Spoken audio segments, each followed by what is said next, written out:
దేవస్యవత్యై నమః ఈశానస్య దేవస్యవత్యై నమః ఓం శివదే దేవస్యవత్యై నమః దేవస్య దేవస్యవత్యై నమః శివస్య దేవస్య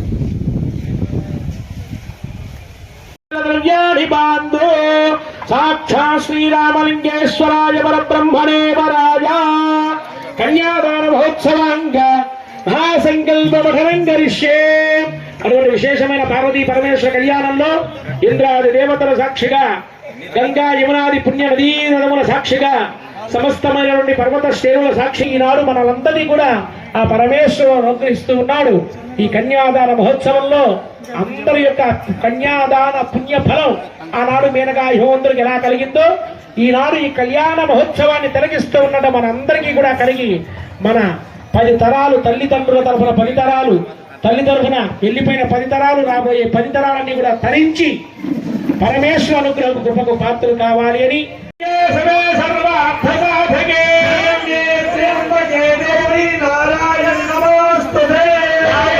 సర్వభూతేషు గౌరీ రూపేణ సంస్థితా నమస్తస్యై నమస్తస్యై నమః.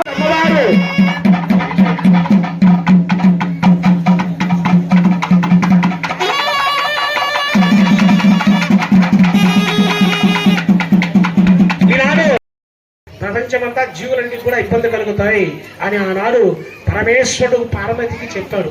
అందుకే ఇప్పటికి కూడా మనం ఆ పరమేశ్వరుని ఆ లింగ రూపంతో పూజిస్తూ అభిషేకిస్తూ ఉంటే ఉపయోగం ఏమి అంటే ఇదే ఉపయోగం.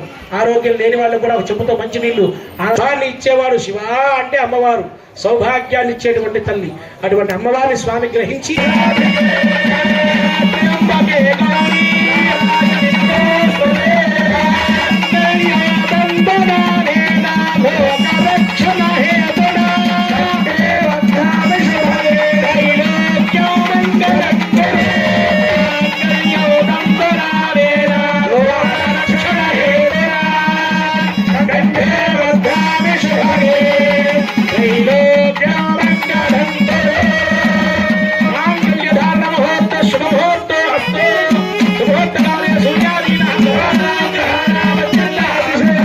పరమేశ్వర అనుగ్రహాన్ని అందించారు.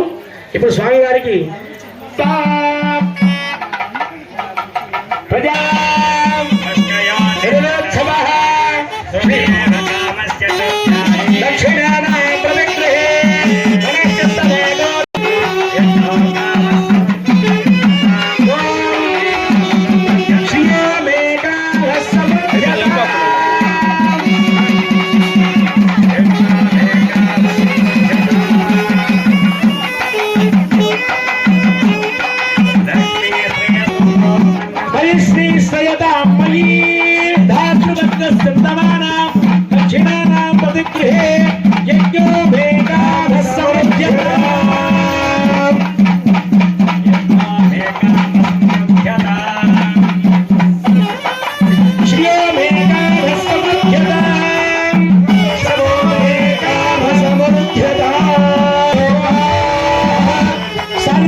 పిడికిట తలంబ్రాల పెండ్లి కూతురు కొంత పెడమరలి నవ్విని పెండ్లి కూతురు పేరుగల జవరాలి పెండ్లి కూతురు పెద్ద పేరున ముత్యాల మెడ పెండ్లి కూతురు పెడమరలి నవ్విని పెండ్లి కూతురు పెట్టనే పెద్ద తురుము పెండ్లి కూతురు నేడే పెట్టెడు చీరలు గట్టే పెండ్లి కూతురు పెట్టనే పెద్ద తురుము పెండ్లి కూతురు నేడే పెట్టెడు చీర